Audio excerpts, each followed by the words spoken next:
Halo, Assalamualaikum warahmatullahi wabarakatuh. Terima kasih untuk yang sudah datang ke channel aku. Kalau belum subscribe, tolong jangan lupa di subscribe, kemudian bunyikan lonceng, dan jangan lupa kasih like serta komentar biar aku makin semangat ya. Penantian dalam cinta, episode 145. Bikin kesel.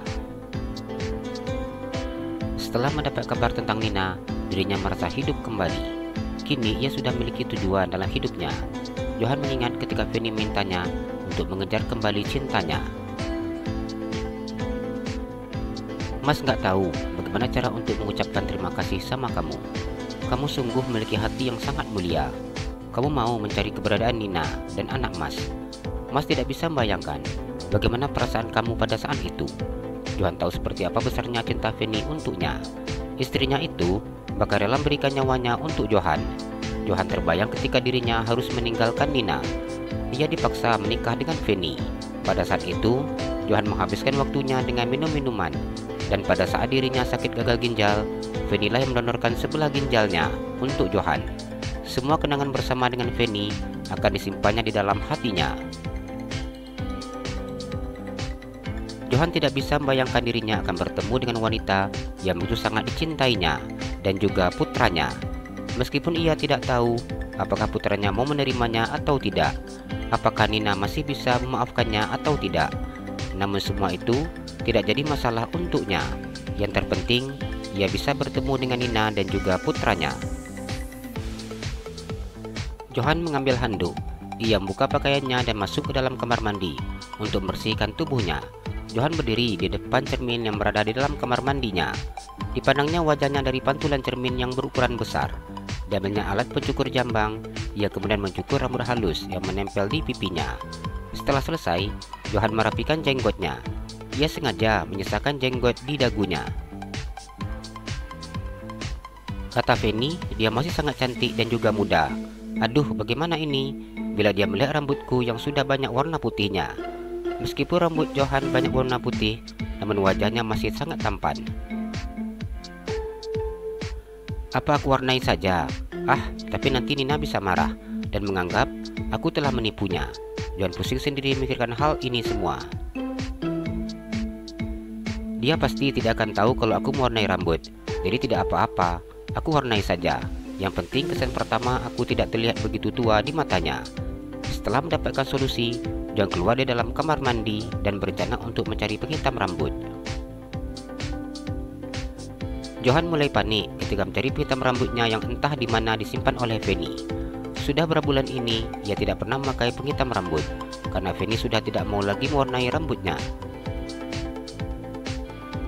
Enggak apa ya, kali ini Mas mewarnai rambut Mas. Cuma sekali aja kok. Tapi di mana biasanya Fanny menyimpannya? Johan pusing ketika mencari penghitam rambutnya di kamarnya. Johan akhirnya menyerah dan memutuskan untuk ke barbershop untuk memangkas rambutnya dan juga menghitamkannya. Johan memakai kembali pakaiannya dan pergi ke barbershop langganannya. Johan sudah begitu sangat rapi. Ia berangkat ke Jakarta sore ini.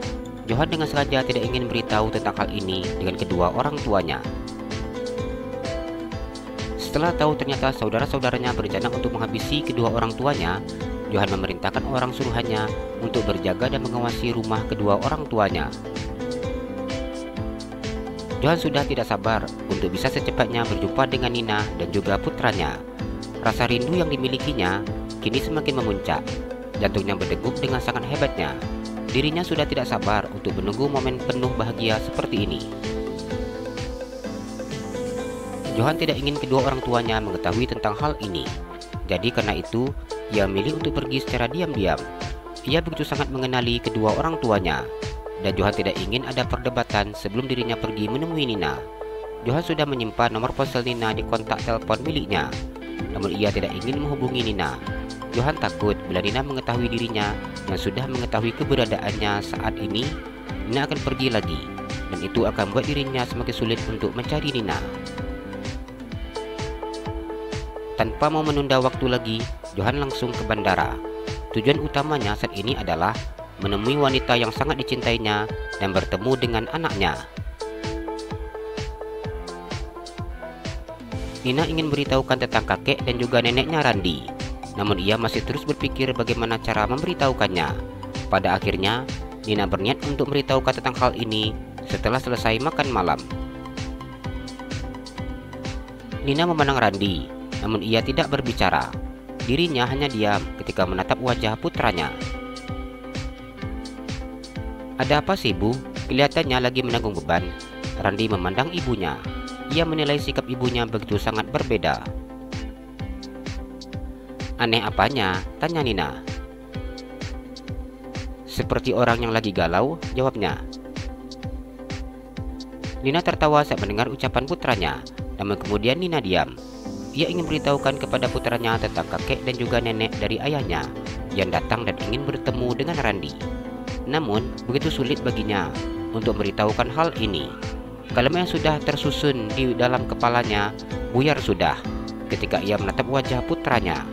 Nina sangat mengenali seperti apa karakter Randi, dan tidak semua orang mampu untuk memberikan maaf kepada orang yang sudah nyata-nyata membuat hidupnya kesulitan, bahkan sampai harus kehilangan kasih sayang dari ayahnya. "Ibu kenapa?" Randi kembali bertanya. Nina diam dan menggelengkan kepalanya. "Apakah kita boleh berandai-andai?" tanyanya. Randi menganggukkan kepalanya.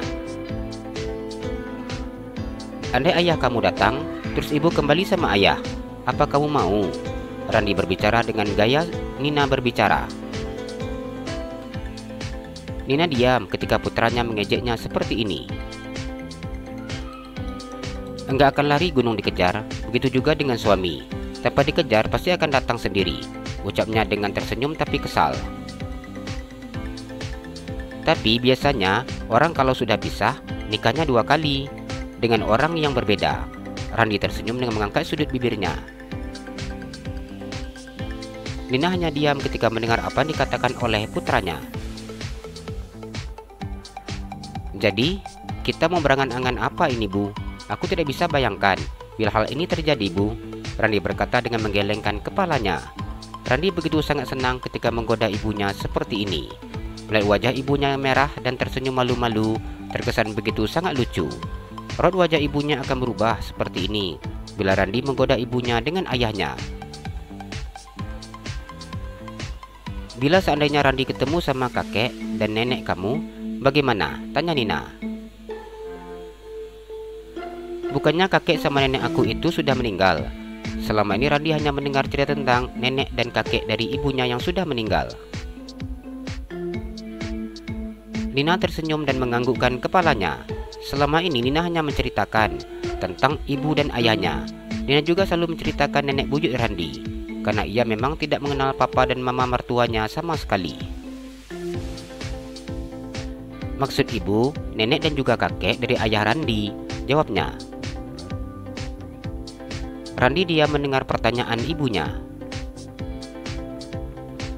"Apa ibu mau dilamar untuk yang kedua kalinya?" tanya Randi dengan spontan. Entah mengapa, jantungnya berdegup dengan sangat hebatnya ketika mendengar apa yang dikatakan oleh ibunya. Nina sangat kesal mendengar pertanyaan putranya. "Ngomong sama Randi nyebelin," ucapnya yang beranjak dari duduknya dan akhirnya pergi meninggalkan putranya. Ia hanya tertawa ketika mendengar omelannya. Nina masuk ke dalam kamarnya. Ia duduk di tepi tempat tidur. Melihat sikap putranya yang seperti ini membuat Nina semakin bingung untuk memberitahukan tentang kakek dan juga neneknya yang ingin bertemu dengan Randi. Yang mau dikasih tahu lain, tapi tanggapan dia malah lain. Itu anak benar-benar bikin kesel. Nina mengomel sendiri.